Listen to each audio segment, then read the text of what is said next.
This is Tracy with RoadDawg Online, and I'm with the man providing the fuel for Miranda Lambert, Keith Zebroski.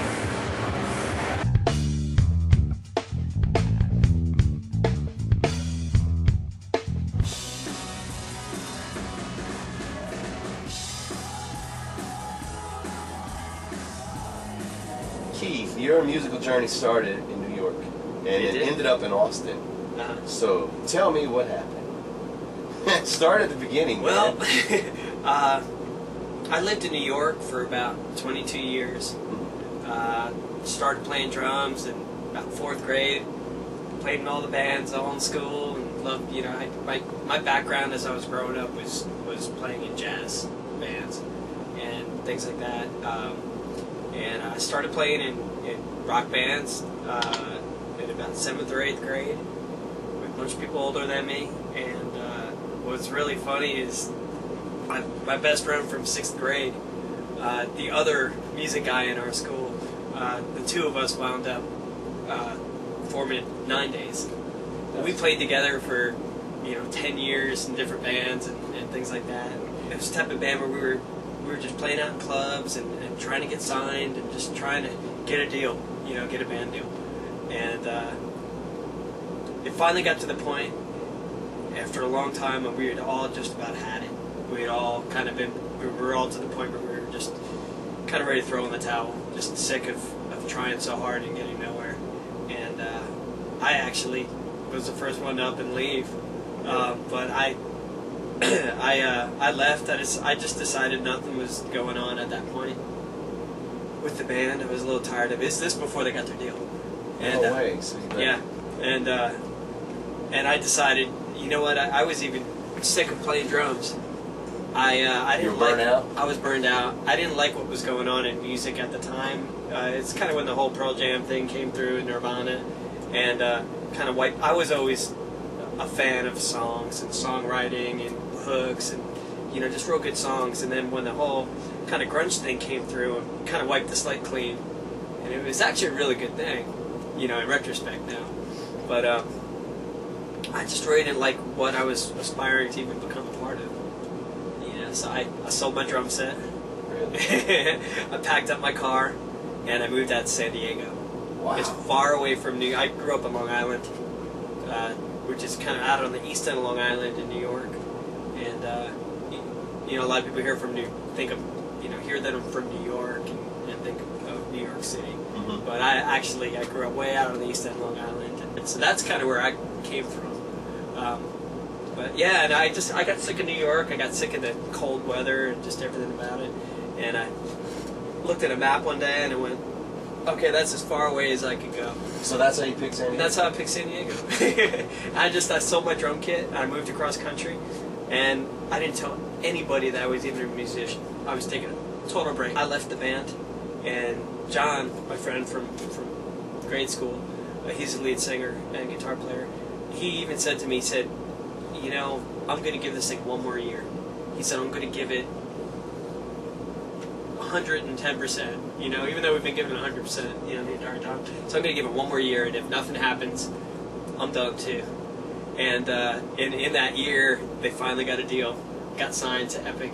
This is the story of a girl who cried a river and drowned the whole. But you weren't in the band. I wasn't playing with them at the time. I didn't get to play on the record. I didn't, get to tour in the beginning. So you're in San Diego. I'm in San Diego. 9 Days get signed to Epic. They get their deal. And they have a #1 hit. #1 song. And, Story of a Girl. Yep. And you know what? I was in peace, man. I was getting the break I needed. I wasn't even bitter about it, at all. And you must have been in a good place because I was. Yeah. You left it, and then it blows up, so to speak. Yeah, and I was living out in San Diego, and I met my wife. I came back to Long Island for the summer at one point, and I met my wife, and she lived down in Florida. And so I decided to move down to Florida with her. And when I was living in Florida, John calls me one day, singing from 9 Days. He said that the drummer that has been playing with them since I left, he's not going to keep playing with them right now, or we want to know if you come back. and do some shows. So I did, and I didn't even tell them, hey, I've been playing for 2 years. So it was 2 years that you were off? 2 years completely off, you know. So I went out and I bought a drum kit for $300, and I went up in the attic and put on the 9 Days records and dusted off all my cobwebs and got my chops back. Oh, wow. And flew up to New York and started doing shows. And I wound up playing with them. Now it's post, post the record coming out, the song being out there. And I wound up playing with them probably for about a year and a half. I was living in Florida at the time with my wife, flying out wherever to do shows with 9 Days. We decided, you know what, right now in our life we could go live anywhere. We don't have a job in particular, we don't have family that's holding us any one place in particular. We could go live anywhere we want just for the sake of that we like living in that place. So we made up a list about different things that we wanted, and we wanted to make sure that it was a good town for music, that I had some kind of connection to be able to play music. And it wasn't like New York, LA, it wasn't along those lines, but New Orleans was on the list, Austin was on the list, and we just started visiting different places, and we decided on Austin.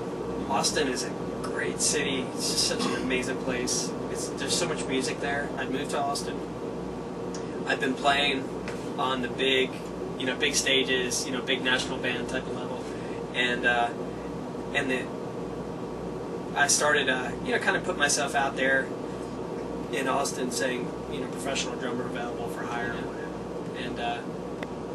so I wound up getting good work and kind of with good people, and just made some great contacts. One of them, a keyboard player that I'd been hired to play a bunch of gigs with, called me one day and he said, "Hey, there's a new female country artist that might be looking for a drummer. If they're looking for a drummer, are you interested in going out and auditioning?" And I said, "Yeah, sure." David Grissom was hired by the record company, I guess, or by Miranda to kind of be band leader for her in the beginning and put her band together. And I just went out to rehearsal studio one day and auditioned. The thing about that is, after I got the gig, we didn't even have a rehearsal. Our first show was at an amphitheater down in San Antonio for like 3,000 people, opening up for John Michael Montgomery. And we were supposed to have a rehearsal that morning in a rehearsal studio, but the bus broke down the night before, and they were able to just pull through Austin right before the gig, pick me up, and play the show. So I had to play the first show with no rehearsal, just using charts. And I didn't know any of the names of the songs. So I'm ready, and I look it down the set list, and it says Kerosene. Like, what is kerosene? And it was I'm Giving Up on Love in my mind. So I had all the names of the songs done wrong. And the first show went fine because I just played off charts. I was just looking at my charts the whole time, and I got through it. And now you're band leader. Yeah. So what are some of your roles as band leader? I put a lot of thought into the set list, song order, and talked to Miranda about those things. Miranda, so many times in bands, they don't want 6 different people arguing back and forth about what every single person wants, and then you never get anywhere, you never kind of make any kind of decision. So she likes me to hash it out and then come to her and talk to her. And I think the biggest thing about that is I had to learn how she thinks. I had to learn how she thinks about things and what she likes. I come from a rock background, man, and everybody in the band is a band with the singer and everything, and it's so much more of a group thing. And then in country, you have the artist, and then you have the band. What's really cool about Miranda is she's really, even though things are a little that way just because of it being a country act, she's really band oriented. She's, she doesn't want to, this might piss a lot of people else off in country, but, she doesn't want to be 10 feet in front of the rest of the band. She wants her guitar players' mics to be even with her, because she wants to be able to look to her right, look to her left, and feed off of them and not feel like she's out there all alone with nobody around her, all eyes always on her. So she's always really encouraged all of us to just have a real old school type of band feel. Keith, thank you very much for your time, man. You got it, I Tracy. thoroughly enjoyed it. This is Tracy and Keith Zebroski with RoadDawg Online, and we're done.